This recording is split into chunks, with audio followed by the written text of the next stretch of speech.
కావలసిన వర్తమానం మాకు కావలసిన వర్తమానాన్ని మీ దాసుని ఉంచి మాకు అందించమని, మీ దాసుని బలపరచమని, సంఘ శ్రేయస్సు కోరిస్తున్న ఈ సందేశములు మా హృదయాలకు ఎంతగానో ఆత్మీయంగా మేలు చేస్తున్నాయని నమ్ముతూ ముందున్న కార్యక్రమాన్ని వాక్యం అందించిన మీ దాసుని ఈ కృపా హస్తాలకు అప్పగించుకుంటూ ఈ కొద్ది మనవులు మా రక్షకుడైన యేసుక్రీస్తు ప్రభు నామంలో ప్రార్థన చేసి అడిగి వేడుకుంటున్నాము తండ్రి, ఆమేన్.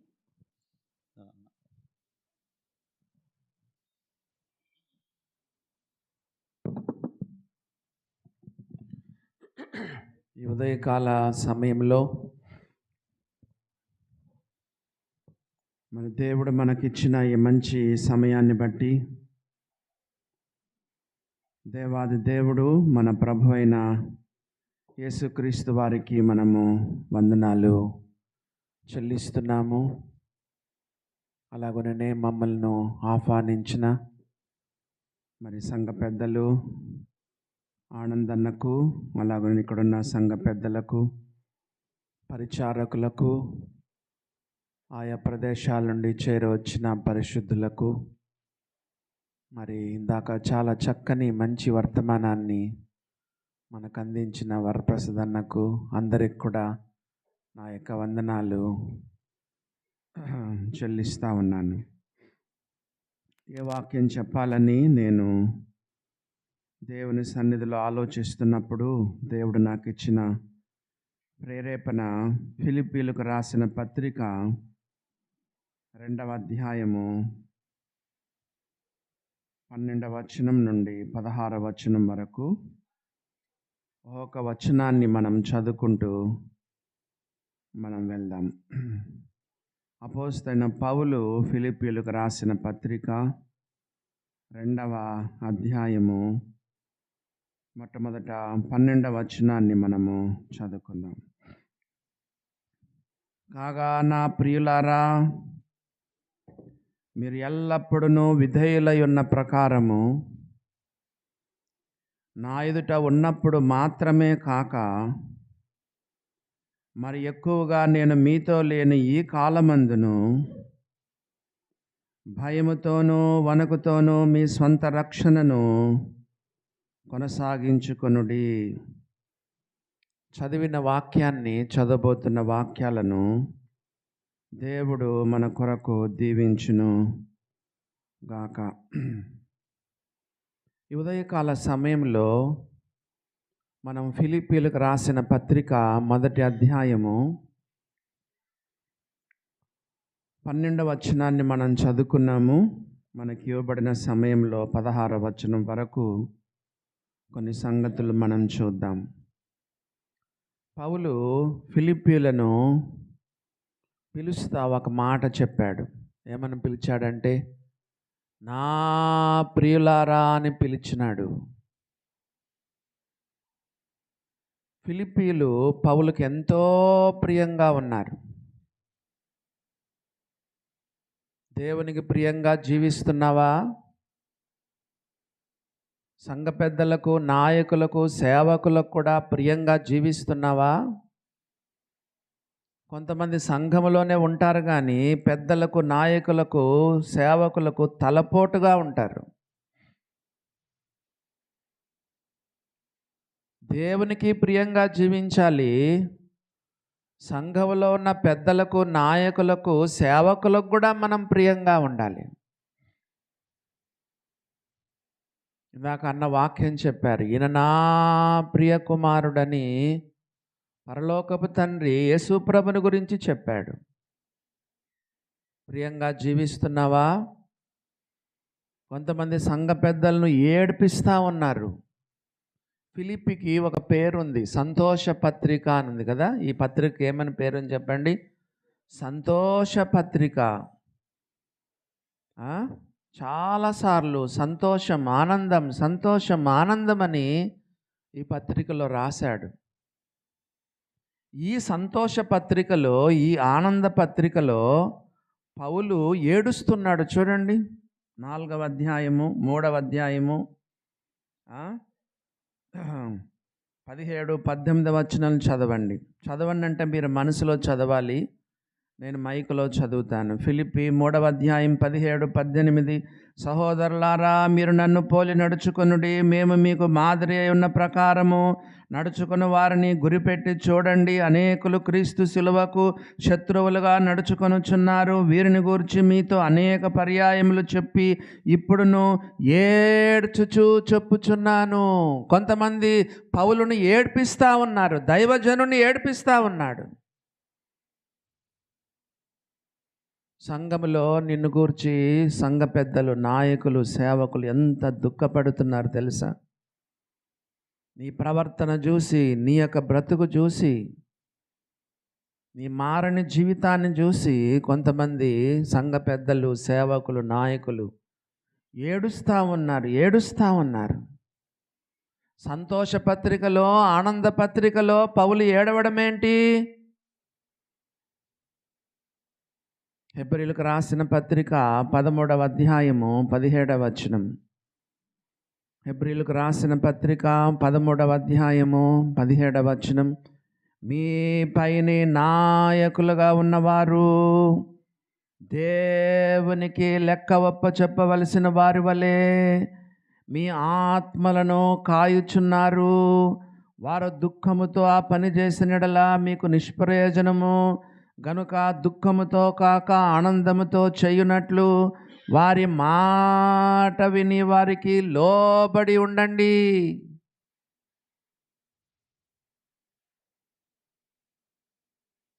వారి మాట విని వారికి లోబడి ఉండండి.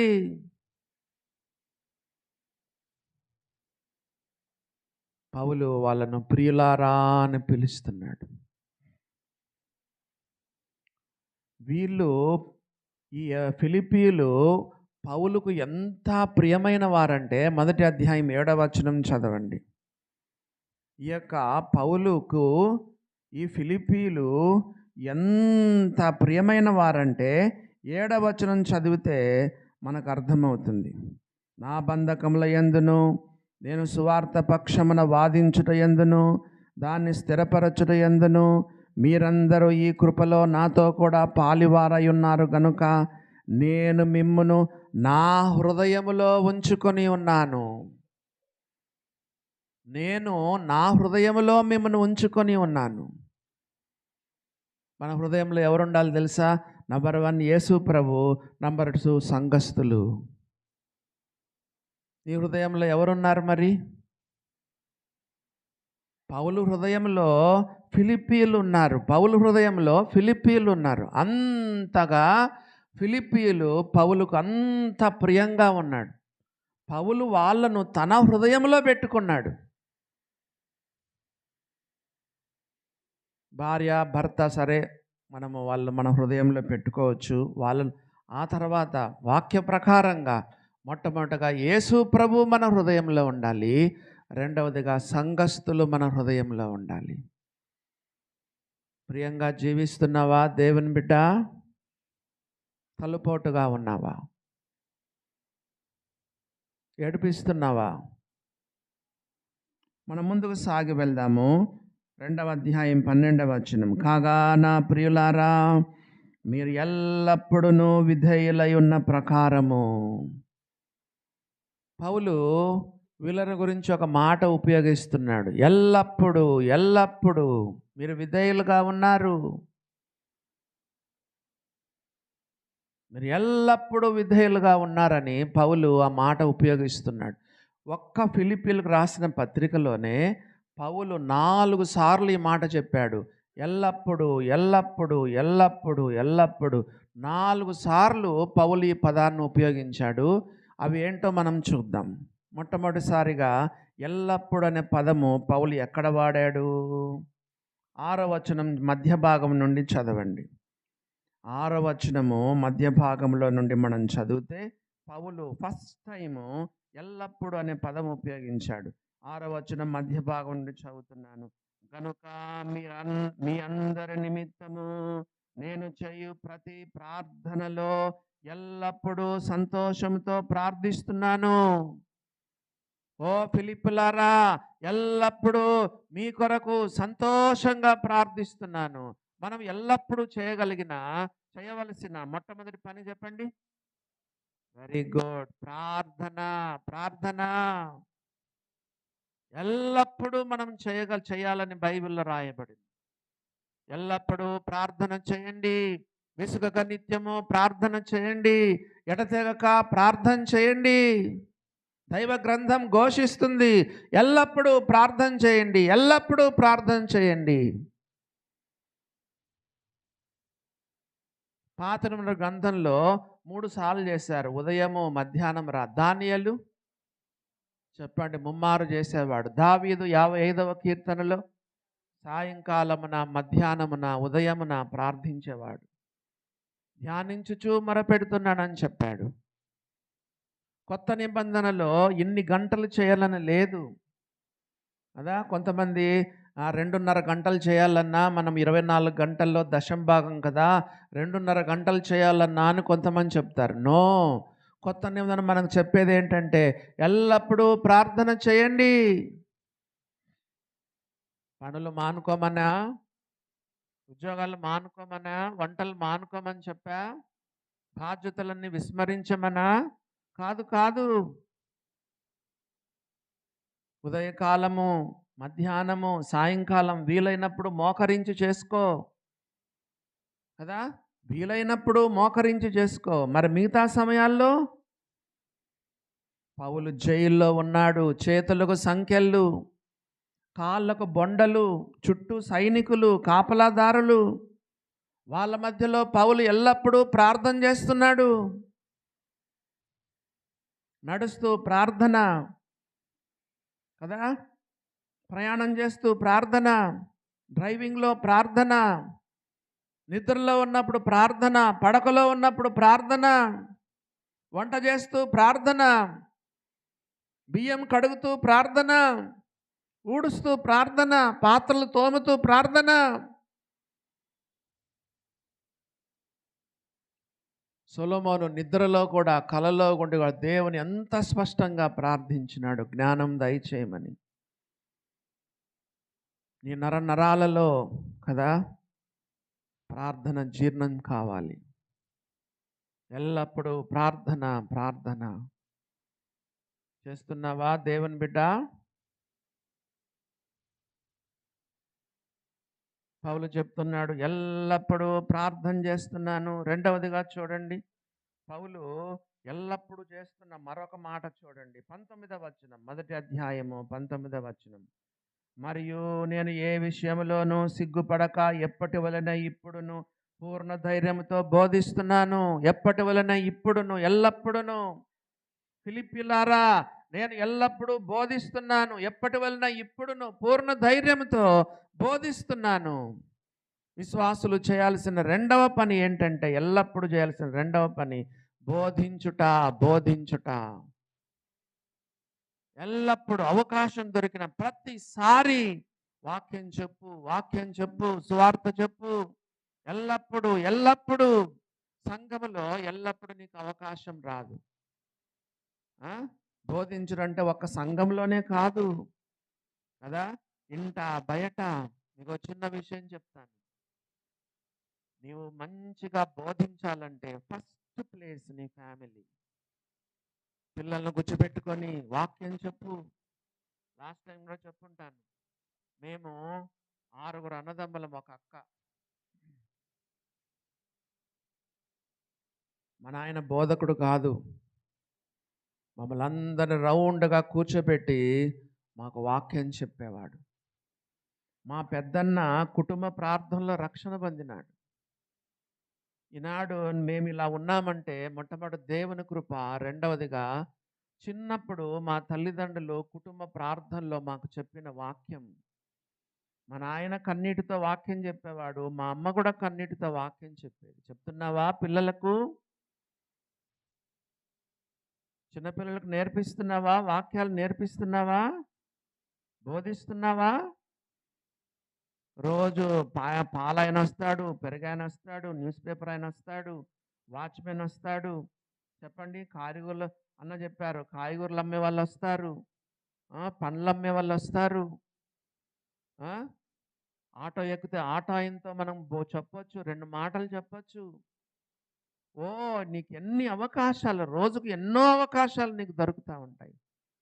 ఎప్పటి వలన ఇప్పుడునో పూర్ణమైన ధైర్యముతో నేను బోధిస్తున్నాను, ఎల్లప్పుడూ బోధించు. తిమోతి, వాక్యమును ప్రకటించుము, సమయమందును అసమయమందును ప్రయాసపడము. ఆ, మరి సువార్థికుని పని చేయము, శ్రమపడము, సువార్థికుని పని చేయము. నీ పరిచరను సంపూర్ణముగా జరిగించు తిమోతి. వాక్యమును ప్రకటించు, సమయమనక అసమయమనక ప్రయాసపడము. చెప్తున్నావా? వాక్యం చెప్తున్నావా? మూడవదిగా చూడండి, 4వ అధ్యాయము 4వ వచనం చదువుతున్నాను. 4వ అధ్యాయము 4వ వచనం, ఫిలిప్పీ 4వ అధ్యాయము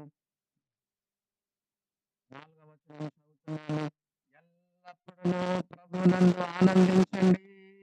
మరలా చెప్పుదును, ఆనందించండి ఫిలిప్పీలారా. ఎల్లప్పుడూ ప్రభువునందు ఆనందించండి.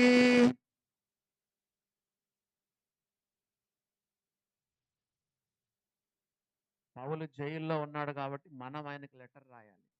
అయ్యా దైవజనుడా పౌలు గారు కష్టాల్లో ఉన్నారయ్యా, ఒంటరితనంలో ఉన్నారయ్యా, సరైన నీకు తిండి లేదయ్యా,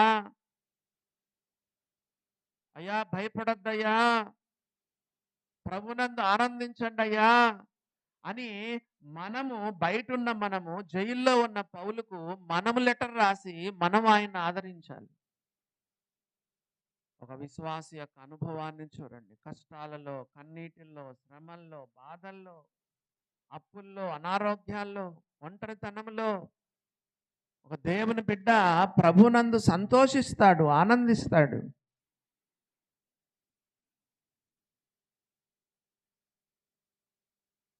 కుక్కులు, కాక్రోచులు, బుద్ధింకలు,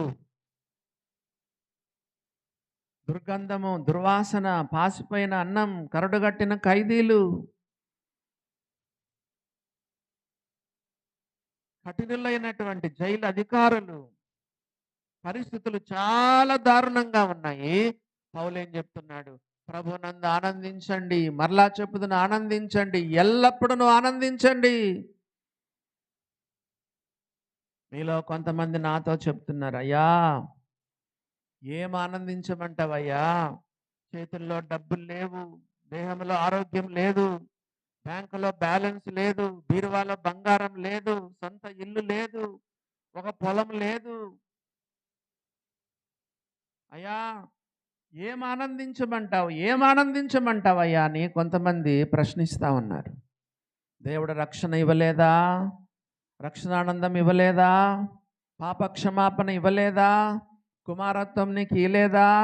మిమ్మల్ని అనాథులుగా విడవనని చెప్పాడే, ఎల్లప్పుడూ నీతో కూడా ఉండడానికి పరిశుద్ధాత్మని ఇవ్వలేదా?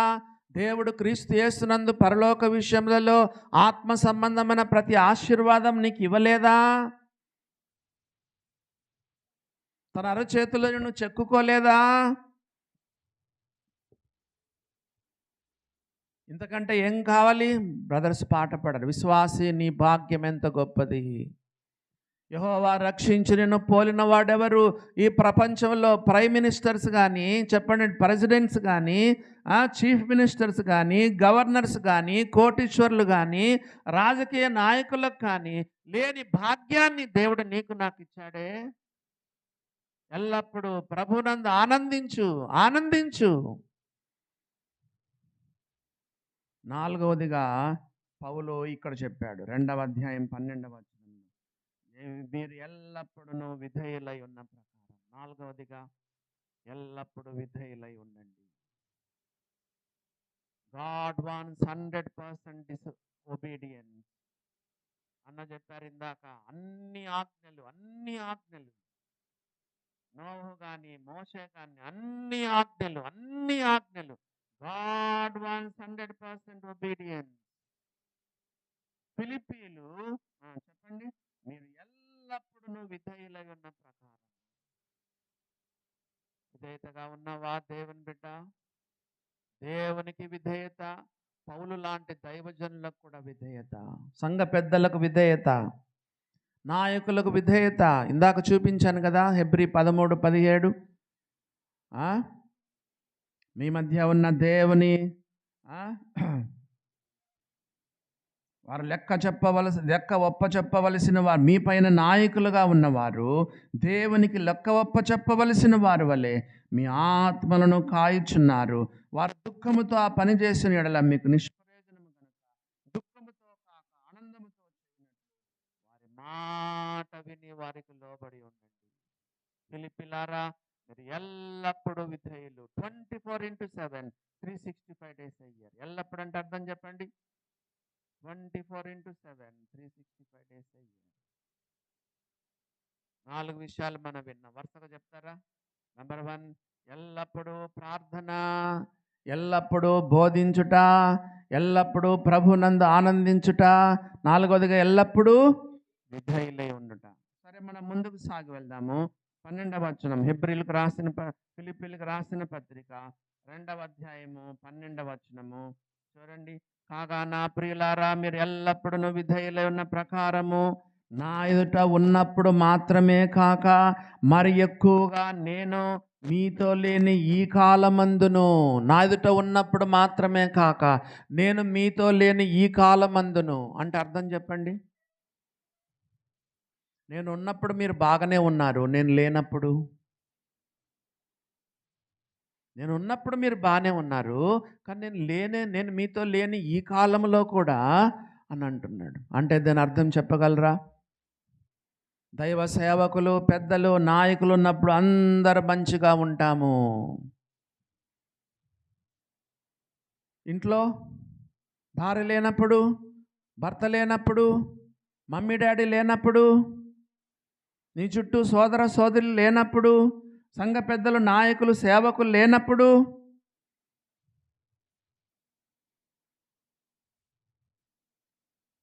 నేను మీతో నా ఎదుట ఉన్నప్పుడు మాత్రమే కాక మరి ఎక్కువగా నేను మీతో లేని ఈ కాలమందు. నేను మీతో ఉన్నప్పుడు ఉండేది పెద్ద సంగతి కాదు, నేను లేనప్పుడు మీరు ఎట్లా ఉంటారు అది జాగ్రత్త. 40 రోజులు పైకి పోయినాడండి ఎవరు కొండ మీదకి. 40 రోజులే అంతే. మోషే 40 రోజులు పైకి వెళ్ళాడు. మోషే ఉన్నంత వరకు అబ్బా అబ్బా అబ్బా, ఎంత భక్తి, ఎంత భక్తి, ఎంత భక్తి. మోషే 40 రోజులు కొండ ఎక్కినాడో లేదో మొత్తం మారిపోయింది. ఎలా ఉందో చూడండి పరిస్థితి. మరి అంత దారుణమా, అంత దారుణమా? ఏమైంది? వాళ్ళ విశ్వాసం ఏమైంది? వాళ్ళ భక్తి ఏమైంది? దేవుడు ఇంతవరకు వారి జీవితాల్లో చేసిన అద్భుతాలు ఏమైనాయి చెప్పండి. దూడను పూజించడమా? తమ మహిమాస్పదమును గడ్డిమై ఎద్దు రూపమునకు మార్చిరి. ఎంత భయంకరం, ఎంత భయంకరం. దేవుని బిడ్డలారా గమనించండి. మనము చర్చిలో ఉన్నప్పుడు ఉండేది పెద్ద భక్తి కాదు. ఏముంది, సిస్టర్లు అందరూ ముసుగులు వేసుకున్నారు, చాలా భక్తిగా ఉన్నారు. బ్రదర్స్ కూడా చెక్క ముక్కలు వేసుకొని చాలా భక్తి. నేను కూడా ఎంత బాగా ప్రసంగం చేస్తున్నాను. నో, ఇది పెద్ద సంగతి కాదు. నా భార్య లేనప్పుడు, నా కూతురు లేనప్పుడు, నా దగ్గర ఎవరు లేనప్పుడు, నేను ఒంటరిగా ఉన్నప్పుడు, రూములో ఉన్నప్పుడు ఏం చూస్తున్నావు, ఏం మాట్లాడుతున్నావు, ఏం ఆలోచిస్తున్నావు, ఎవరితో చాటింగ్ చేస్తున్నావు, ఎవరితో గుసగుసలాడుతున్నావు, ఎలా నడుస్తున్నావు, ఎలా పండుకుంటున్నావు, ఎలా మాట్లాడుతున్నావు, సెల్ ఫోన్లో ఏం చూస్తున్నావు, ఇంటర్నెట్లో ఏం చూస్తున్నావు, టీవీలో ఏం చూస్తున్నావు. Our secret life is most important. నీ బాహ్య జీవితం కంటే నీ రహస్య జీవితం చాలా ప్రాముఖ్యమైనది. ఇందాక అన్న చెప్పారు, వరప్రసాద్ అన్న, యేసు ప్రభును చూచి పరలోకపు తండ్రి అని నా ప్రియ కుమారుడు ఈయనందు నేను ఆనందిస్తున్నానని చెప్పాడు. ఎప్పుడు చెప్పాడు? లాస్ట్ టైం కూడా నేను చెప్పుంటాను. ఎప్పుడు చెప్పాడు చెప్పండి? యేసు ప్రభు అప్పటికి ఇంకా ఒక ప్రసంగము చేయలేదు, ఒక గ్రామానికి కూడా పోలేదు, ఒక దయ్యాన్ని కూడా వెళ్ళగొట్టలేదు, ఆ తర్వాత ఒక అద్భుతం కూడా చేయలేదు. ఆయన ఇంతవరకు ఏం చేశాడంటే 30 ఏళ్ళ వరకు కార్పెంటరీ పని చేశాడు.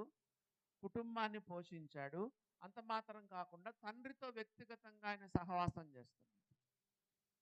అంతే ఆయన చేసింది 30 సంవత్సరాలు, ఇంకేం చేయలేదు. పోతే ఒకటి చేశాడు, ప్రార్థన చేశాడు.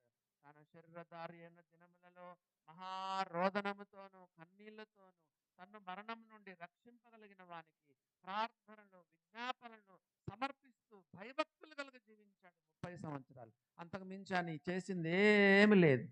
ఒక ప్రసంగం చేయలేదు, ఒక అద్భుతం చేయలేదు, ఒక దయ్యాన్ని వెళ్ళగొట్టలేదు, ఒక బోధ కూడా చేయలేదు, మరి ఏ గ్రామాన్ని కూడా దర్శించలేదు.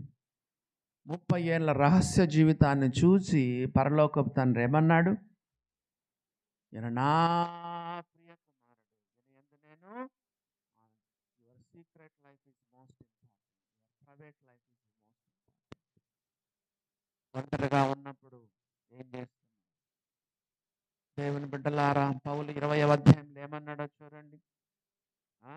ఒంటరిగా ఉన్నప్పుడు నీకు పరీక్ష, ఒంటరిగా ఉన్నప్పుడు నీకు పరీక్ష. 20వ అధ్యాయం అపోస్తుల కార్యాల గ్రంథం 20వ అధ్యాయము 29వ వచనం. నేను వెళ్ళిపోయిన తర్వాత క్రూరమైన తోడేళ్లు ప్రవేశిస్తాయి. నేను ఉన్నప్పుడు పర్వాలేదు, నేను లేనప్పుడే మీకు ప్రమాదం, నేను లేనప్పుడే మీకు ప్రమాదం. నేను వెళ్ళిపోయిన తర్వాత క్రూరమైన తోడేళ్లు మీలో ప్రవేశిస్తాయి. దేవుని బిడ్డలారా, గమనించినారా? దైవ సేవకులు ఉన్నంత వరకు బాగుంటావు, పెద్దలు నాయకులు సేవకులు ఉన్నంత వరకు బాగుంటావు, చర్చిలో ఉన్నంత వరకు 3 గంటలు చాలా బాగుంటావు. దేవుని సేవకులు లేనప్పుడు, పెద్దలు నాయకులు లేనప్పుడు, ఒంటరిగా ఉన్నప్పుడు పౌలు అదే ప్రస్తావిస్తున్నాడు. నా ఎదుట ఉన్నప్పుడు మాత్రమే కాక మరి ఎక్కువగా నేను మీతో లేని ఈ కాలమందును భయముతోనూ వణకుతోనూ మీ స్వంత రక్షణను కొనసాగించుకొనుడి. భయము వణకు, భయము వణకు. విశ్వాసులకి ఈ రోజుల్లో భయం అనుకుందంటారా? చెప్పండి. ఈ రోజుల్లో విశ్వాసులకు భయం ఉందా, వణుకుందా? విచ్చలవిడి జీవితం. ఏమంటాడు? నమ్మి బాప్తిసం పొందిన వాడు రక్షించబడునన్నా అంటాడు.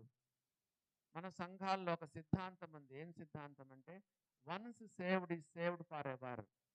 మనం నమ్మేది ఏంటంటే, నిజమే, వాస్తవమే, దాన్ని మనమేమి డినై చేయట్లేదు. ఒకసారి రక్షణ పొందితే నిత్యమైన రక్షణ, శాశ్వతమైన రక్షణ. ఒకసారి రక్షించబడితే ఇంకా నిరంతరము రక్షణ పొందినట్టే. ఆ సిద్ధాంతాన్ని మనం నమ్ముతున్నాం. అందుకొరకు దాన్ని అడ్వాంటేజ్గా తీసుకొని ఎంతమంది విశ్వాసులు, నేను నమ్మాను, బాప్తిసం పొందాను కాబట్టి, ఎలాగైనా నేను రక్షణ పొందాను కాబట్టి, ఎలాగైనా నేను పరలోకానికి పోతాను కాబట్టి నేను పాపము చేయొచ్చు. మన బదరన్ సంఘాల్లో పేరు చెప్పాను, పేరు మోసిన గొప్ప దైవజనుడు ప్రభు సన్నిధికి వెళ్ళాడు. వాళ్ళ మనువుడు. ఈ రోజుల్లో చెప్పండి, మనం కృప కింద ఉన్నాము. పాపము చేస్తే దేవుడు క్షమిస్తాడు. పాపము చేస్తే ఆత్మకు అంటదు. పాపము చేస్తే శరీరానికే అంటుతుంది కానీ ఆత్మకు అంటదని. మనం కృప కింద ఉన్నాము. We are under grace. మనం పాపము చేయొచ్చు అనే బోధలు బోధిస్తా ఉన్నాం. ఎంత భయంకరమో చూడండి. బైబిల్లో ఎప్పుడే కానీ ఒక వచనాన్ని పట్టుకొని మనం సిద్ధాంతాన్ని కట్టకూడదు. బైబిల్లో ఒక్క వచనాన్ని తీసుకొని సిద్ధాంతం కట్టకూడదు. బైబిల్లో మిగతా వచనాలు లేదా? ఇదిగో నువ్వు స్వస్థత పొందితివి, 38 ఏండ్ల నుండి పక్షవాయువు గల వానితో యేసు ప్రభు చెప్పాడు, ఇక నువ్వు వెళ్ళి పాపము చేయకుము. పాపము చేయువాడెవడను ఆయన చూడను లేదు, ఎరగను లేదు. పాపము చేయువాడు అపవాది సంబంధి. దీనిని బట్టి దేవుని పిల్లలు ఎవరు, అపవాది పిల్లలు ఎవరో తేటపడును. విచ్చలవిడిగా పాపం చేస్తావా? యూదా రాసిన పత్రికలో దేవుని కృపను కామాతురత్వానికి దుర్వినియోగపరచుచు. వాళ్ళేమంటారు? ఎక్కడో పాపం విస్తరించనో అక్కడ కృప అపరిమితముగా విస్తరించను, కాబట్టి పాపం చేయొచ్చు అని బోధించే బోధకులు ఈ రోజుల్లో ఉన్నారు. పాపము చేయొచ్చా? నమ్మి బాప్తిసం పొందిన తర్వాత భయముతో వణకుతో నీ సొంత రక్షణను కొనసాగించుకో. దైవ భయం లేకుండా రొట్టెరసములో పాలు పొందుతావు. దైవ భయం లేకుండా ఆరాధనకు వస్తావు, ప్రభు బల్లకు వస్తావు, రొట్టెరసాన్ని తీసుకుంటావు. నాకేమి బలహీనత రాలేదులే, రోగం రాలేదులే, చావు రాలేదులే అని విచ్చలవిడిగా జీవిస్తున్నావు. భయముతో వణకుతో నీ సొంత రక్షణను కొనసాగించుకో. ఇర్మియా గ్రంథము 5వ అధ్యాయంలో ఒక మాట చదువుదాం చూడండి. ఇర్మియా గ్రంథము 5వ అధ్యాయంలో ఒక మాట చదువుదాము. ఇర్మియా గ్రంథం 5వ అధ్యాయం 22వ వచనం. సముద్రము దాటలేకుండానట్లును దాని తరంగములెంత పొర్లినను అవి ప్రబలలేకయు, ఎంత ఘోషించినను దాన్ని దాటలేకయు ఉండునట్లు నిత్య నిర్ణయము చేత దానికి ఇసుకను సరిహద్దుగా నియమించిన నాకు మీరు భయపడరా? నా సన్నిధిని వనకరా? నిత్య నిర్ణయము చేత సముద్రానికి ఇసుకను సరిహద్దుగా నియమించిన నాకు మీరు వనకరా? భయపడరా? దైవ భయం లేకుండా జీవిస్తున్నావు. విచ్చలవిడిగా పాపం చేస్తున్నావు. ఎవరు? విశ్వాసి. విశ్వాసి విశ్వాసి పాపం చేస్తూ ఉన్నాడు. పాపం చేస్తూ ఉన్నాడు. యెషయా గ్రంథము 66వ అధ్యాయము 2వ వచనం చదువుతున్నాను. యెషయా గ్రంథం 66వ అధ్యాయము 2వ వచనం. అవన్నీ నా హస్తకృత్యములు, అవి నా వలన కలిగినవని యెహోవా సెలవిచ్చుచున్నాడు. ఎవడు దీనుడై నలిగిన హృదయం గలవాడై నా మాట విని వణుకుచుండునో వారినే నేను దృష్టిస్తున్నాను. నా మాట విని వనకాలి, నా మాట విని వనకాలి. అలాంటి వాడిని నేను దృష్టిస్తున్నాను. అలాంటి వాడు నా దృష్టిలో ఉంటాడు.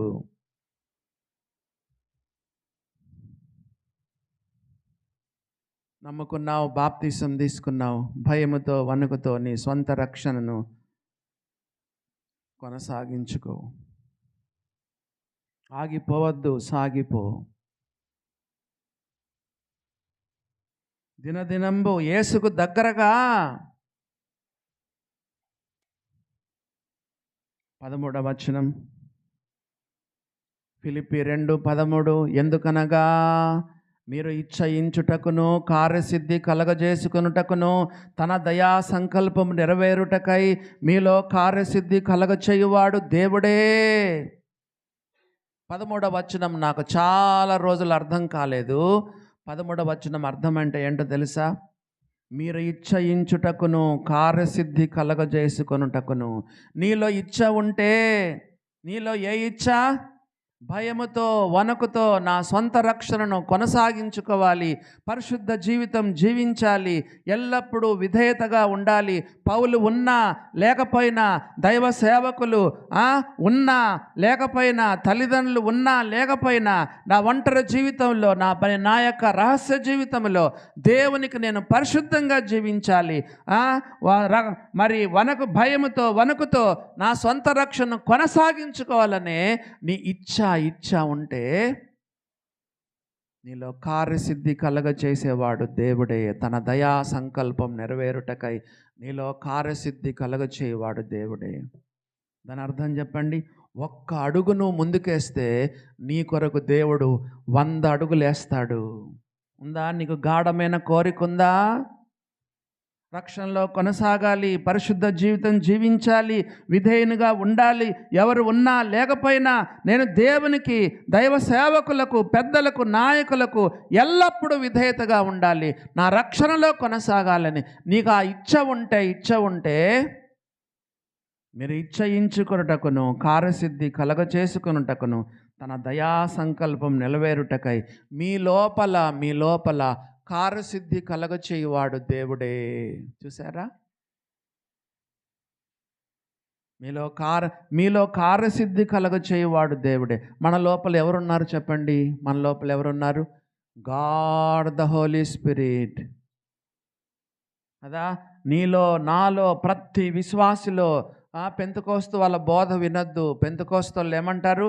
పరిశుద్ధాత్మ కొరకు కనిపెట్టాలంటారు. నో, మనలో నిజంగా నువ్వు యేసు ప్రభుని నమ్ముకుంటే నీలో, నాలో, ప్రతి విశ్వాసులో దేవుని పరిశుద్ధాత్మ ఉన్నాడు. పౌలు కొరింథీయులకు రాస్తూ మీరు దేవుని ఆలయమై ఉన్నారనియు, దేవుని ఆత్మ మీలో నివసించుచున్నాడనియు మీరు ఎరగరా? ఎరగండి, తెలుసుకోండి. నీలో, నాలో పరిశుద్ధాత్మ దేవుడు ఉన్నాడు. నీలో ఇచ్చ గనక ఉంటే, నీలో ఆ ఆశ, డీపెస్ట్ డిజైర్, ఆ కోరిక నీలో ఉంటే నీలో కార్యసిద్ధి కలగజేసేవాడు దేవుడే. ఉందా నీకు ఆ గాఢమైన కోరిక ఉందా? యేసు ప్రభువా, నీకు 24/7 విధేయతగా జీవించాలి. నోహులాగా, నేను మోషేలాగా నీ ఆజ్ఞలన్నీ నేను పాటించాలి. I want to show you 100% obedience lord. భయముతో వణుకుతో నా సొంత రక్షణను కొనసాగించుకుంటాను. ప్రభువా, మరి పరిశుద్ధ జీవితం నాకు కావాలి. దేవుణ్ణి అడుగు. నువ్వు ఇచ్చేంత వరకు నేను వదలనన్ను దేవుణ్ణి అడుగు. ఎప్పుడైనా అడిగావా? యాకోబు దేవుణ్ణి ఏమడిగాడు? నన్ను ఆశీర్వదించేంత వరకు నేను వదలను అన్నాడు. ప్రభువా, నాకు ఇలాంటి పరిశుద్ధ జీవితం నాకు కావాలి. ప్రభువా, భయముతో వణుకుతో నా సొంత రక్షణను కొనసాగించుకోవాలి. ఆత్మీయ జీవితంలో నేను ముందుకు కొనసాగాలి. ప్రభువా, నువ్వు నాకు ఇచ్చేంత వరకు నేను వదలనని దేవుణ్ణి అడుగు. ఇచ్చయించుటకును కార్యసిద్ధి కలగ చేసుకొనుటకును తన దయా సంకల్పం నెరవేరుటకై మీలో కార్యసిద్ధి కలగ చేయువాడు దేవుడే. యెహెజ్కేలు గ్రంథం 36:26 ఏముందో తెలుసా?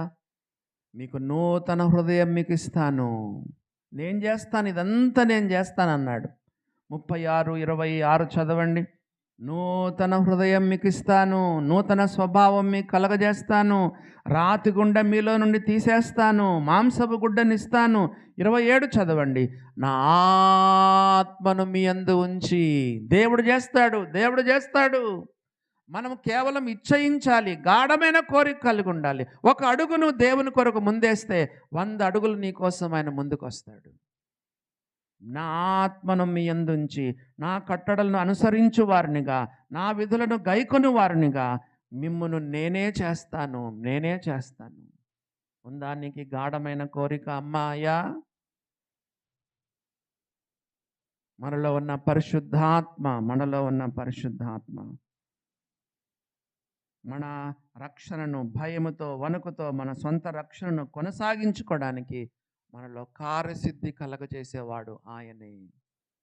నీలో నాలో ఉన్న పరిశుద్ధాత్మని. 14వ వచనం చదువుకుందాం. 14వ వచనం. మీరు మూర్ఖమైన వక్రజనము మధ్య. ఎక్కడున్నాం మనం? యేసు ప్రభును నమ్ముకొనని వారి మధ్యలో మనం ఉన్నాము. మూర్ఖమైన వక్రజనము మధ్య. Crooked generation. పాము ఎలా పోతుంది చెప్పండి? ఇట్లా ఇట్లా ఇట్లా ఇట్లా, వంకర టింకర వంకర టింకర. మరి నీవు నమ్ముకున్నావు కదా, నీ జీవితం ఎట్లుంది? వాళ్ళకు మనకు కొంచెం తేడా ఉండాలి కదా. బయట ఉన్నవారు, యేసు ప్రభుని నమ్ముకుని వారు మూర్ఖమైన జనము. రెండవదిగా వక్రజనము మధ్యలో దేవుడు నిన్ను నన్ను పెట్టాడు. వారి జనము మధ్యలో నిరపరాధులను, నిష్కలంకులను, అనింద్యులైన దేవుని కుమారులు. వారికేం పేరు పెట్టాడు? మనకేం పేరు పెట్టాడు దేవుడు? వాళ్ళ పేరేంటి? మూర్ఖమైన జనము, వక్రమైన జనం. మనకు పెట్టిన పేరేంటి? నిరపరాధులను, నిష్కలంకులను, అనింద్యులైన దేవుని కుమారులు. నిరపరాధులైన కుమారులు.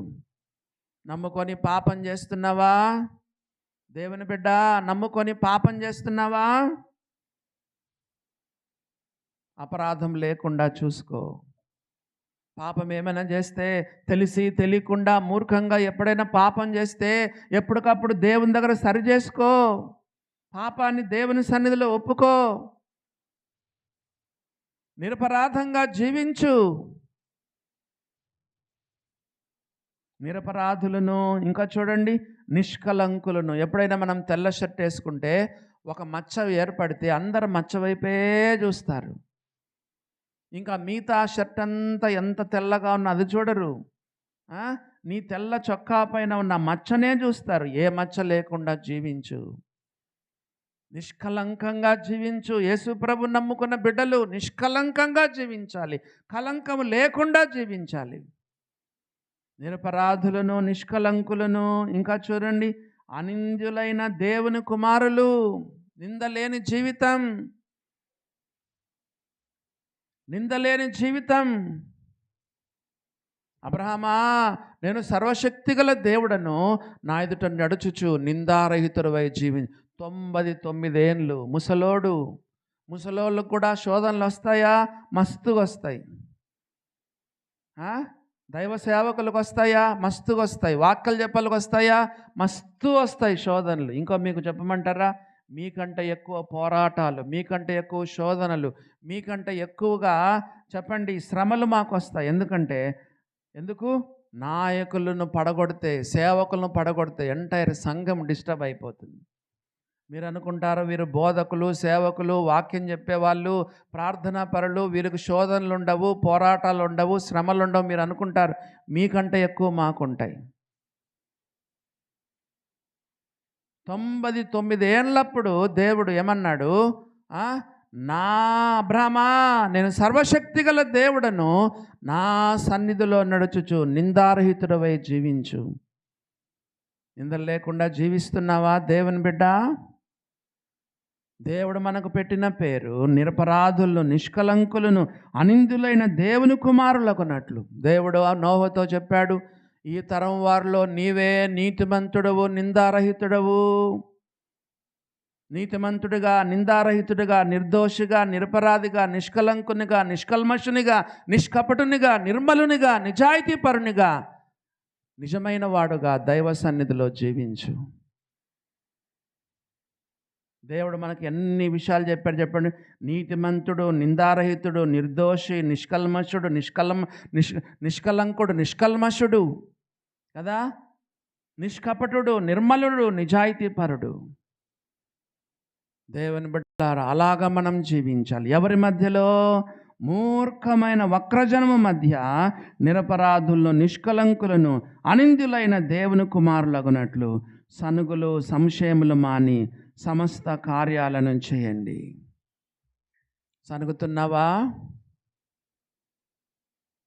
దేవుని మీద సనుగుతావు, భార్య మీద సనుగుతావు, భర్త మీద సనుగుతావు, సంఘ పెద్దల మీద సనిగే వాళ్ళు ఏం చేయరు, చేసేవాళ్ళని అంటారు. ఎప్పుడైనా మీరు చూడండి, ఏనాడు ఏ చిన్న పని చేయడు, వాళ్ళు చేయరు, చేసే వాళ్ళ మీద సనుగుతూ ఉంటారు. నీ సనుగులు వాళ్ళు వింటున్నారు. మూర్ఖమైన వక్రజనం మధ్యలో నీవు ఉన్నావు. సనిగే వాళ్ళు నిరపరాధులు, నిష్కలంకులైన దేవుని కుమారులు కాలేరు. సనిగది ఎంత పెద్ద పాపం! సనిగది ఎంత పెద్ద పాపం! దేవుని బిడ్డలారా, దేవుని మీద సనగొద్దు, మనుషుల మీద సనగొద్దు. దేవుని మీద సనగొద్దు, మనుషుల మీద సనగొద్దు. నీ జీవితం అంతా సనుగులు, సనుగులు, సనుగులు. యాకోబు రాసిన పత్రిక 5వ అధ్యాయంలో ఒక మాట చూడండి. 5వ అధ్యాయము, యాకోబు రాసిన పత్రిక 5వ అధ్యాయంలో ఒక మాట మనం చదువుకుందాం.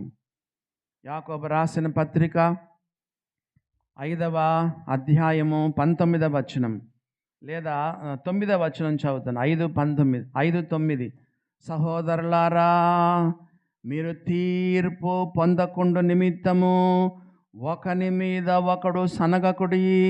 ఇదిగో న్యాయాధిపతి వాకట నిలిచి ఉన్నాడు. మీరు తీర్పు పొందకుండానట్లు ఒకని మీద ఒకడు సనగకుడి. సనగడం కూడా ఎంత పెద్ద పాపం! న్యాయాధిపతి వాకట నిలిచి ఉన్నాడు. సనిగి సంహారకుని చేత నశించిరి. సనిగే బదులు దేవుని స్తుతించు. కింద పైన సనుగుల గురించి రాసి, కింద ఎవరు చెప్పారు? ఒకని గురించి రాశాడు చూడండి. ఒక వ్యక్తిని గురించి రాశాడు. 11వ వచనం చదవండి. సహించిన వారిని మీరు ధన్యులను కొనుచున్నాము కదా, మీరు యోబు యొక్క సహనమును గూర్చి విన్నారే. సనుగుతావా? సహిస్తావా? సనుగుతావా? స్తుతిస్తావా? 10 శవాలు పెట్టుకొని, 10 శవపేటికలను పెట్టుకొని దేవుని మీద సనగలేదే. దేవుని మీద సనగలేదే అన్న విశ్వాసం గురించి చెప్పాడు. విశ్వాసం కదా, ఎంత విశ్వాసం కనపరిచాడు. భారత ఏమన్నాడు? మనం దేవునితో మేలే అనుభవించుదుమా, కీడు అనుభవింప తగదా? సర్వశక్తి గల దేవుడు కదా, ఆయన ఏమైనా మనకు చేయొచ్చు. కొన్నిసార్లు మేలు చేస్తాడు, కీడు చేస్తాడు కదా. అంటే ఆయన ఊరికే చెప్తాడు, దేవుడు మనకి ఎన్నడూ కీడు చేయడు. దేవుని ప్రేమించు వారికి అనగా ఆయన సంకల్పము చొప్పున పిలువబడిన వారికి మేలు కలుగుటకే సమస్తము సమకూడి జరిగిస్తాడు. దేవుని బిడ్డలారా గమనించండి, యోబు ఏమైనా సనిగాడా? ఎంత విశ్వాసాన్ని దేవుని పైన కనపరిచాడు. ప్రతి విషయంలో దేవుని స్తుతించు, అద్భుతాలు జరుగుతాయి. సనగద్దు. నువ్వు సనిగితే నిరపరాధివి, నిష్కల్మషుడవైన దేవుని కుమారుడుగా నువ్వు కాలేవు. నిరపరాధులను, నిష్కలంకులు, అనింద్యుడైన దేవుని కుమారుడు నువ్వు కాలేవు. సనిగితే అలా ఉండలేవు నువ్వు. దేవుని బిడ్డలారా, ఈ సనుగులన్నీ పక్కింటోళ్ళు వింటే, మూర్ఖమైన వక్రజనం వింటే, ఈ అల్లర్లు, అరుపులు, కేకలు, జగడాలు వింటే దేవుని నామానికి అవమానం ఉండదు. దేవుని నామానికి మహిమ ఉండదు, అవమానం ఉంటుంది. కాబట్టి బైబిల్లో మనం చదువుతున్నాము, మీరు మూర్ఖమైన వక్రజనము మధ్య నిరపరాధులను, నిష్కలంకులు, అనింద్యులైన దేవుని కుమారులగునట్లు సనుగులు మానండి, సంశయములు కూడా మానండి. దేవుని మీద అనుమానించొద్దు, దేవుని సంశయించవద్దు, దేవుని శంకించవద్దు. నీ జీవితంలో ఏమి జరిగినా కూడా ఆయన నీకు మేలుకరంగానే చేస్తాడు. నీకు అర్థం కాదు, చిన్న బుర్రకు అర్థం కాదు. నా మార్గములు, నా త్రోవలు మీ త్రోవల వంటివి కావు, నా తలంపులు మీ తలంపుల వంటివి కాదు. భూమి కంటే ఆకాశం ఎంత ఉన్నతంగా ఉన్నాయో నీ మార్గాల కంటే నా మార్గాలు, మీ తలంపుల కంటే నా తలంపులు అంత ఎత్తుగా ఉన్నాయని దేవుడు చెప్పాడు. Trust him. భయంకరమైన పరిస్థితుల్లో దేవుని నమ్ము, దేవుని శంకించవద్దు, దేవుని పైన సంశయాన్ని కలిగి ఉండవద్దు. 16వ వచనం చదువుకుందాం. 16వ వచనం చదువుకొని ముగించుకుందాం. అట్టి జనము మధ్యను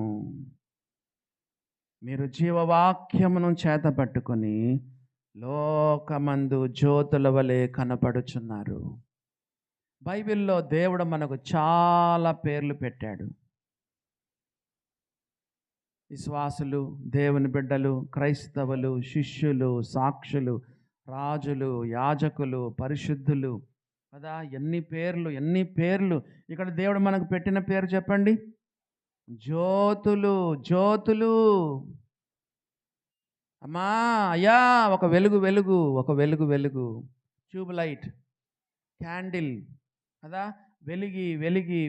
వెలిగి ఆరిపోతుంది. ట్యూబు కొన్ని సంవత్సరాలు మండి ఆరిపోతుంది. Only one life, it will soon be past. Whatever done for Christ will last. దేవుని బిడ్డ, ఒకే ఒక జీవితం చాలా త్వరగా గడిచిపోతుంది. దేవుని కొరకు ఒక వెలుగు. దేవుని కొరకు ఒక వెలుగు.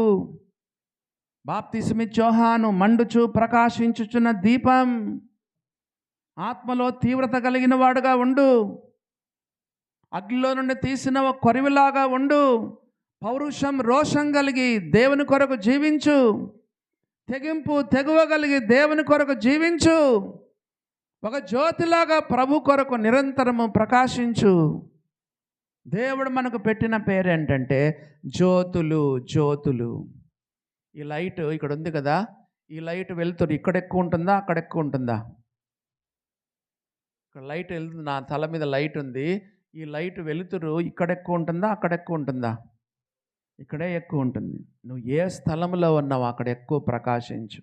హాస్పిటల్లో ఉన్నావు, ఒక జ్యోతి. ఫ్యాక్టరీలో ఉన్నావు, ఒక జ్యోతి కదా. కుటుంబంలో ఉన్నావు, ఒక జ్యోతి కదా. దేవుని బిడ్డలారా, డిపార్ట్మెంట్లో ఉన్నావు, ఒక జ్యోతి. క్రీస్తు కొరకు జ్యోతిలాగా ప్రకాశించు.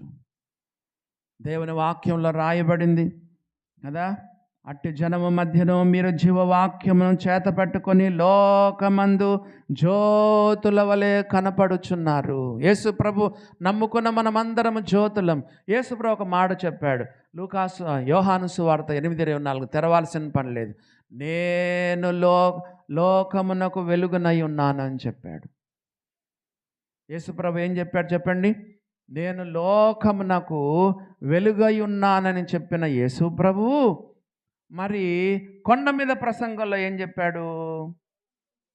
యోహాను సువార్త 8:12లోనేమో నేను లోకానికి వెలుగును, నన్ను వెంబడించువాడు చీకట్లో నడవక జీవపు వెలుగు కలిగిన వాడై ఉంటాడని యోహాను సువార్త 8:12లో అన్నాడు. మళ్ళీ కొండ మీద ప్రసంగంలో మత్తయి సువార్త 5వ అధ్యాయంలో యేసుప్రభు ఏం చెప్పాడు? మీరు లోకానికి వెలుగు అని చెప్పాడు కదా. తెరవాల్సిన పని లేదు. మత్తయి సువార్త 5:14లో మీరు లోకానికి వెలుగు అని చెప్పాడు. వాట్ ఎ గ్రేట్ కాంప్లిమెంట్ కదా. దేవుడు మనకిచ్చిన కాంప్లిమెంట్ చూడండి, దేవుడు మనకిచ్చిన భాగ్యం, దేవుడు మనకిచ్చిన ధన్యత చూడండి. నేను లోకానికి వెలుగు అని చెప్పాడు, ఆ తర్వాత మీరు లోకానికి వెలుగు అని చెప్పాడు. అసలు యేసు ప్రభు నేను నేను నేను నేనే నేనే అని ఎన్ని చెప్పాడు చెప్పండి? 7 చెప్పాడు. వరుసకు చెప్తారా? నేనే మార్గమును సత్యమును జీవమును అన్నాడు ఒక చోట. మళ్ళీ ఇంకో చోట ఏమన్నాడు చెప్పండి? గొర్రెలు పోవు ద్వారమును నేనే అన్నాడు. పునరుత్థానమును జీవమును నేనే అన్నాడు. ఇంకా చెప్పండి, నాకు గుర్తు రావట్లేదు.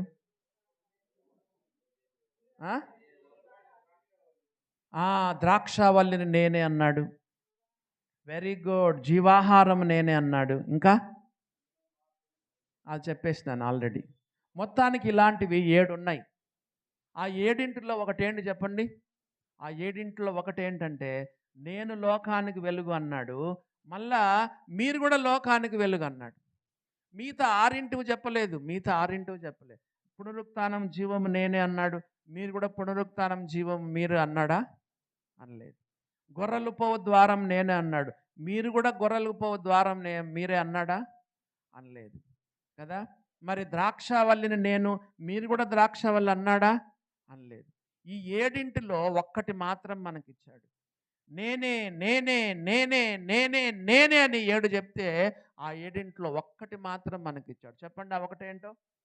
నేను లోకానికి వెలుగునని చెప్పిన యేసు ప్రభు మీరు కూడా లోకానికి వెలుగని చెప్పాడు. ఎంత గొప్ప భాగ్యం చూడండి. యోహాను సువార్తలో ఒక్క వచనం చదువుకుందాం. యోహాను సువార్త 9వ అధ్యాయము 5వ వచనం. యోహాను సువార్త 9వ అధ్యాయము 5వ వచనం చూడండి. యోహాను సువార్త 9వ అధ్యాయము 5వ వచనం చదువుతున్నాను.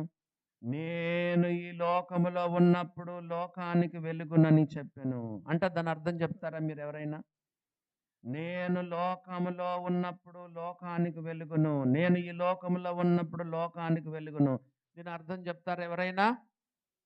యేసు ప్రభు ఈ లోకములో ఉన్నప్పుడు మాత్రమే ఆయన లోకానికి వెలుగు. ఎంతకాలం ఉన్నాడు యేసు ప్రభు ఈ లోకంలో? 33.5 సంవత్సరాలు ఉన్నాడు. ఆయన ఈ లోకంలో 33.5 సంవత్సరాలు ఉండి ఈ లోకానికి వెలుగుగా ఉండి వెళ్ళిపోయినాడు. ఇప్పుడు లోకానికి వెలుగు ఎవరు చెప్పండి? మనమే. యేసుప్రభు ప్రత్యక్షంగా లేడు అంటే యేసుప్రభు లేకుండా మనం వెలుగుతున్నాం కదా. నీలో నాలో యేసుప్రభు ఉన్నాడు. యేసుప్రభువే వెలుగు, ఈ లోకానికి యేసుప్రభు వెలుగు. కానీ అప్పుడైతే ప్రత్యక్షంగా ఈ లోకంలో ఉండి లోకానికి వెలుగుగా ఉన్నాడు. కానీ ఈనాడు యేసుక్రీస్తు ప్రత్యక్షంగా ఈ లోకంలో లేడు. యేసుప్రభు చెప్పాడు, నేను ఈ లోకంలో ఉన్నప్పుడు లోకానికి వెలుగు అని చెప్పాడు. ఇప్పుడు యేసుప్రభు ప్రత్యక్షంగా లేడు. ఈ లోకంలో ప్రత్యక్షంగా ఉన్నది ఎవరంటే నీవు నేనే. యేసుప్రభు నిన్ను నన్ను వెలిగించాడు. నీ హృదయంలో నా హృదయంలో ఆయన వెలుగుగా ఉన్నాడు. ఆయనకు వెలుగును ఈ లోకానికి మనం చూపించాలి. దేవుని బిడ్డలారా, ఎంత గొప్ప బాధ్యత మనకి ఇవ్వబడిందో చూడండి. వెలుగుతున్నావా? దేవుని కొరకు వెలుగుతున్నావా? మండుచున్న దీపమా, మసిపట్టినటువంటి దీపమా? కదా, పూర్వకాలంలో మన ఇళ్ళలో దీపాలు ఉండేవి. ఆ చిమ్నీ చుట్టూ మసి బట్టి ఉండేది. మసి పడితే వెలుగు బయటికి రాదు. దేవుని బిడ్డలారా, గమనించండి. దేవుని కొరకు వెలుగుతున్నావా? దేవుడు మనకు జ్యోతులు అని పేరు పెట్టాడే. దేవుడు మనకు జ్యోతులు అనేటువంటి పేరు పెట్టాడు. యోహాను రాసిన మొదటి పత్రిక 4వ అధ్యాయము 17వ వచనం చదవండి. యోహాను రాసిన మొదటి పత్రిక 4:17, 17వ వచనము 3వ లైను. యోహాను రాసిన మొదటి పత్రిక 4:17 3వ లైను. ఏలయనగా ఆయన ఎట్టివాడై ఉన్నాడో మనము కూడా ఈ లోకంలో అట్టివారమై ఉన్నాము. ఆయన లోకానికి వెలుగు కాబట్టి మనము లోకానికి వెలుగు. ఆయన పరిశుద్ధుడు కాబట్టి ఈ లోకంలో పరిశుద్ధంగా జీవించాలి. ఆయన పాపాన్ని జయించాడు కాబట్టి మనం కూడా పాపం జయించాలి. ఆయన ఈ లోకంలో ఎట్టివాడై ఉన్నాడో మనం ఈ లోకంలో అట్టివారమై ఉన్నాము. ఎంత గొప్ప భాగ్యం! ఆయన లోకానికి వెలుగు, మనం కూడా లోకానికి వెలుగు. జ్యోతులు జ్యోతులు అనే మాట మనం చదువుతున్నాం. మన ఇంట్లో రూములో ఎన్ని లైట్లు ఉంటాయి చెప్పండి? మన రూమ్లో ఎన్ని లైట్లు ఉంటాయి సాధారణంగా? ఒకటి పెట్టుకుంటామా, ఇది పెట్టుకుంటామా? ఒకటి. ఒక్క లైట్ చాలు, ఒక రూమ్కి ఒక్క లైట్ చాలు. అపార్ట్మెంట్లో 5-6 ఫ్లాట్లు ఉంటాయి, ఒక్క క్రైస్తవ ఇల్లు ఉంటే చాలు. మీ ఆఫీస్లో 30 మంది ఉన్నారు, ఒక్క క్రైస్తవుడు చాలు. మీ ఫ్యాక్టరీలో నువ్వంతటికి కలిపి ఒక్క క్రిస్టియనే చాలు. దేవుని కొరకు నువ్వు ఒక వెలుగు వెళ్ళవచ్చు. దేవుని బిడ్డలారా, గమనించినారా? నీ కాలేజీలో నువ్వు ఒక్కదానివే నువ్వు క్రిస్టియన్, ఒక్కవాడివే నువ్వు క్రిస్టియన్. కాలేజ్ అంతటికి కూడా మీ క్లాస్ అంతట్లో నువ్వు ఒక్కడే క్రిస్టియన్ చాలు. రూమ్ అంతటికి కలిపి ఒక్క లైటు. ప్రపంచానికి అంతటికి ఎన్ని సూర్యులు? ఒక దేశానికి ఒక సూర్యుడా? ప్రపంచమంతటికి కలిపి ఒక సూర్యుడు. ఒక్కరు చాలు. నీ ద్వారా దేవుడు ఎంత గొప్ప కార్యాలు దేవుడు జరిగించుకుంటాడు. లైట్ ఇంత ఉంటుందా, ఇంత పెద్దగా ఉంటుందా చెప్పండి? లైట్ ఇంత పెద్దగా ఉంటుందా? లైట్ ఎంత ఉంటుంది చెప్పండి? చిన్నగా ఉంటుంది. We are small in number, we are minority.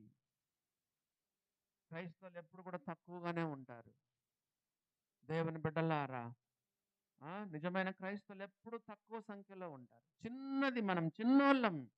Light కూడా చిన్నగా ఉంటుంది, కానీ దాని వెలుతురు ఎంత ప్రభావం చూపిస్తుంది, ఎంత ఇన్ఫ్లుయెన్స్ చూపిస్తుంది. దేవుని బిడ్డ, ఈ లోకంలో ఒక జ్యోతిగా దేవుని కొరకు వెలుగును వెలగాలి. ఈ లైట్ వెలగాలంటే ఏం కావాలి చెప్పండి? ఈ లైట్ వెలగాలంటే ఏం కావాలి? కరెంటు కావాలి.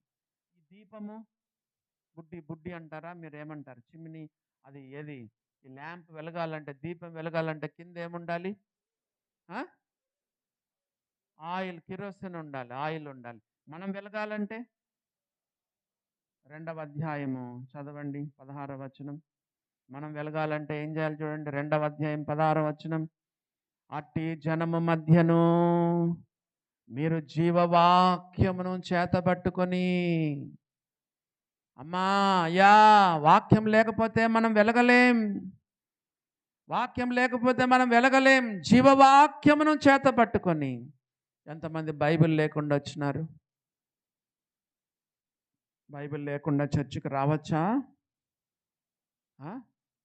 బైబిల్ పట్టుకుంటే 2 సంగతులు తెలుస్తాయి. నంబర్ 1, నువ్వు ఎక్కడికి పోతున్నావో తెలుస్తుంది. నంబర్ 2, నువ్వు క్రైస్తవుడని తెలుస్తుంది.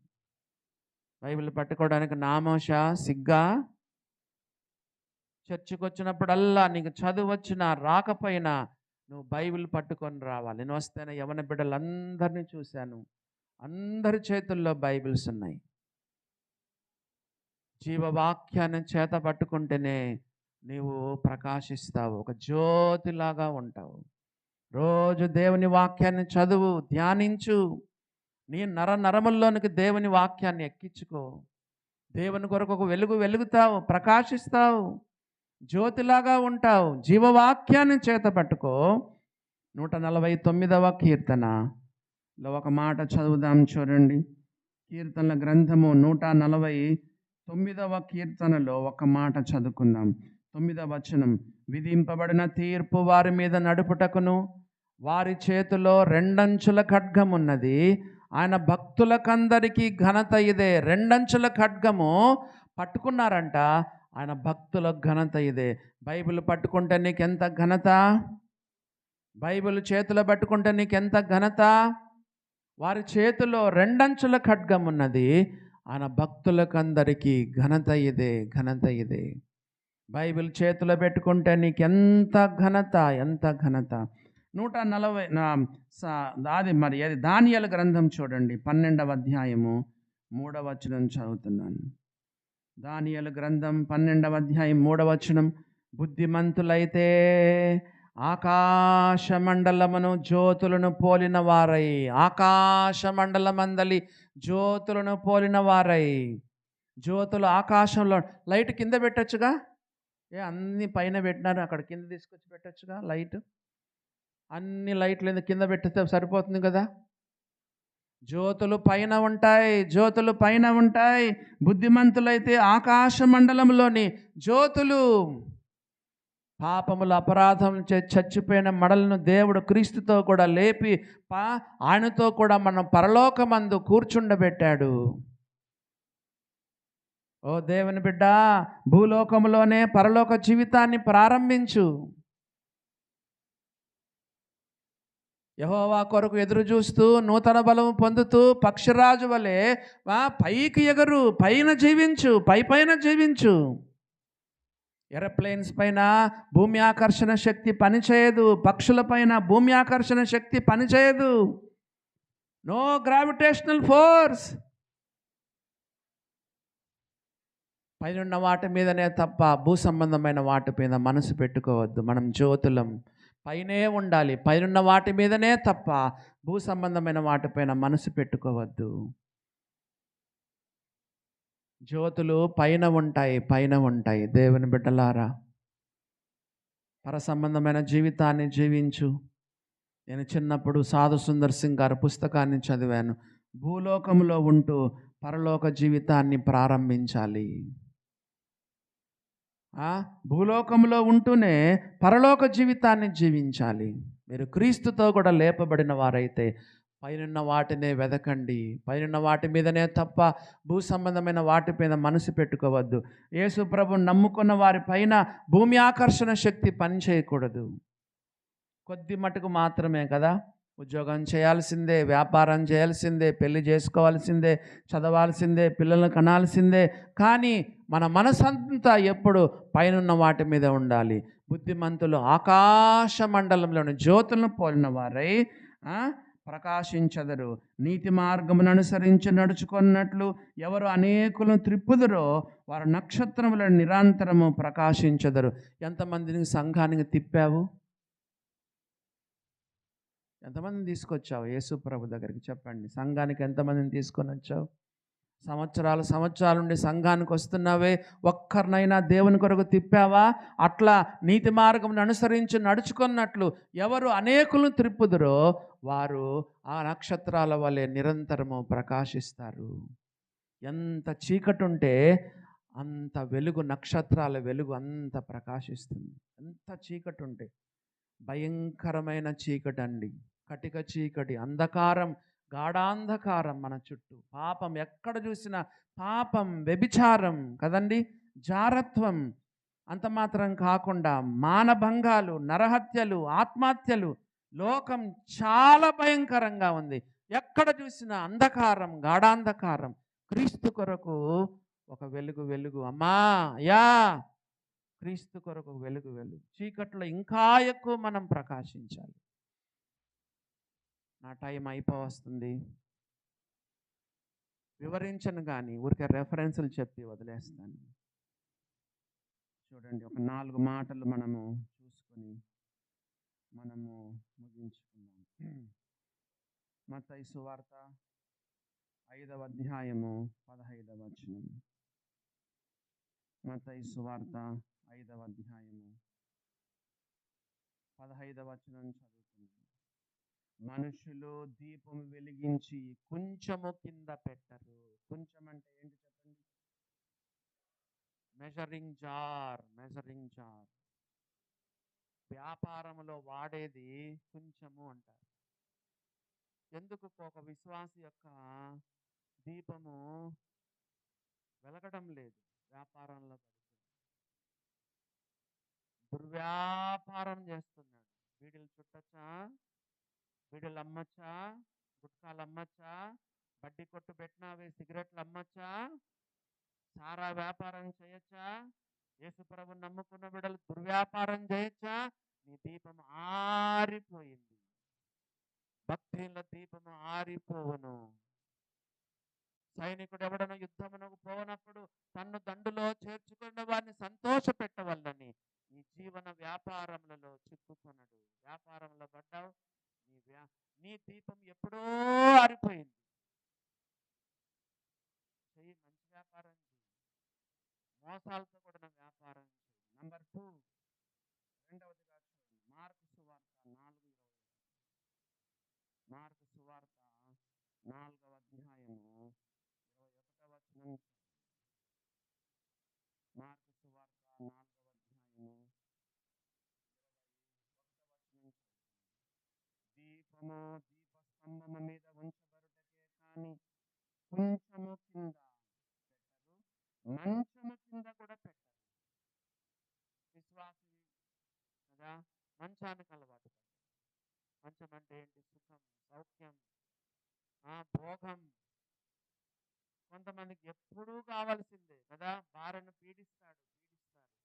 శరీర సౌఖ్యం కావాలి, శరీర సుఖం కావాలి, సెక్స్ కావాలి, ఎప్పుడు ఎప్పుడు ఎప్పుడు. తిమోతి, అన్ని విషయంలో మితముగా ఉండు. సుఖానికి అలవాటు పడ్డావు, నీ దీపం ఎప్పుడో ఆరిపోయింది.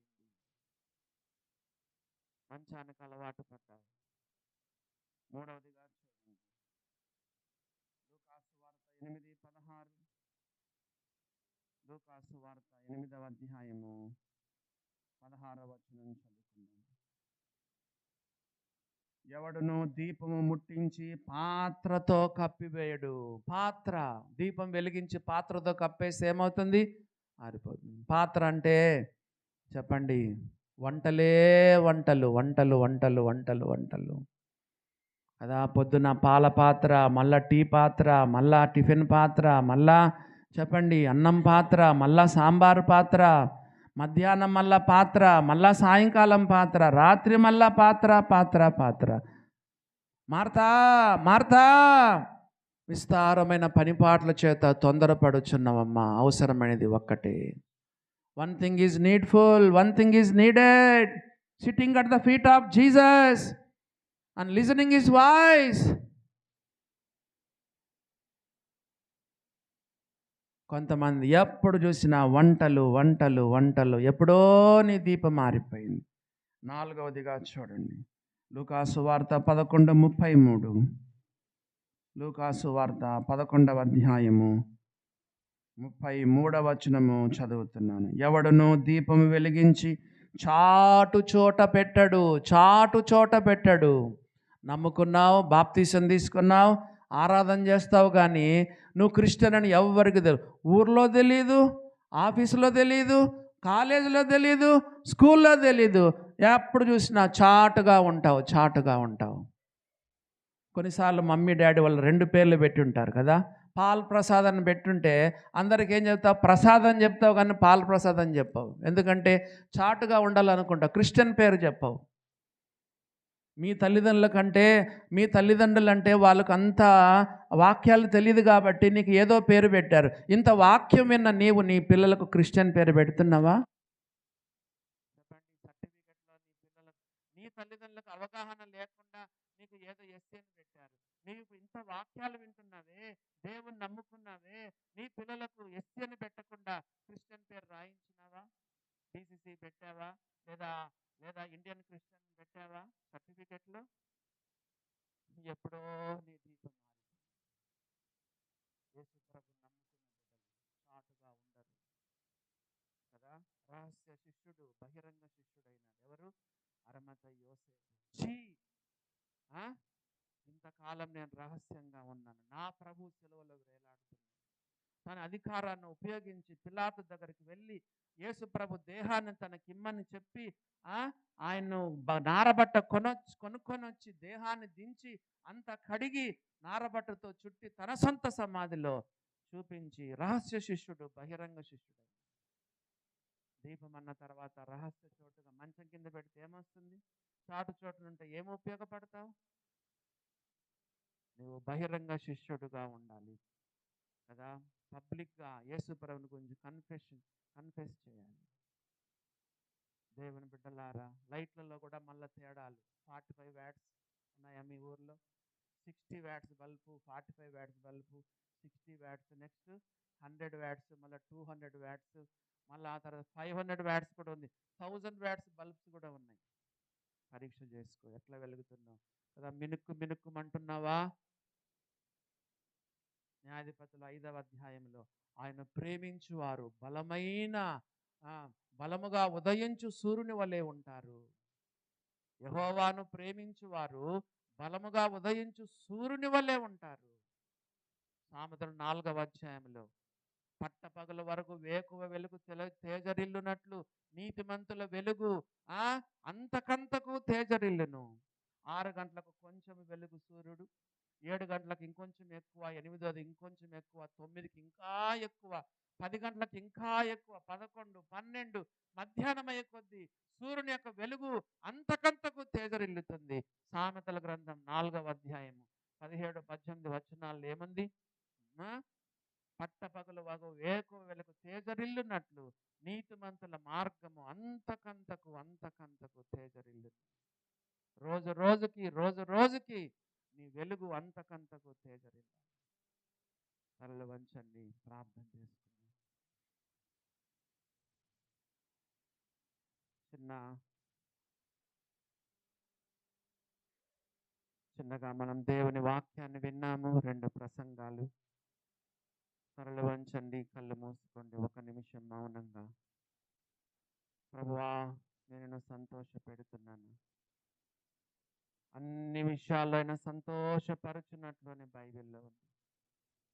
నా జీవిత ఆశయం ప్రభువా నిన్ను సంతోషపెట్టేది. నా అంబిషన్, నా ఆశయం, నా కోరిక ప్రభువా నిన్ను నిన్ను దుఃఖపరిచి నేను సంతోషంగా ఉండలేను. నువ్వు నిజమైన విశ్వాస అయితే దేవుని దుఃఖపెట్టి నువ్వు సంతోషంగా ఉండలేవు. యేసయ్యా, నీ సంతోషమే నా సంతోషం, నీ ఆనందమే నా ఆనందం, నిన్ను సంతోషపరచడమే నా జీవిత ధ్యేయం, అంబిషన్.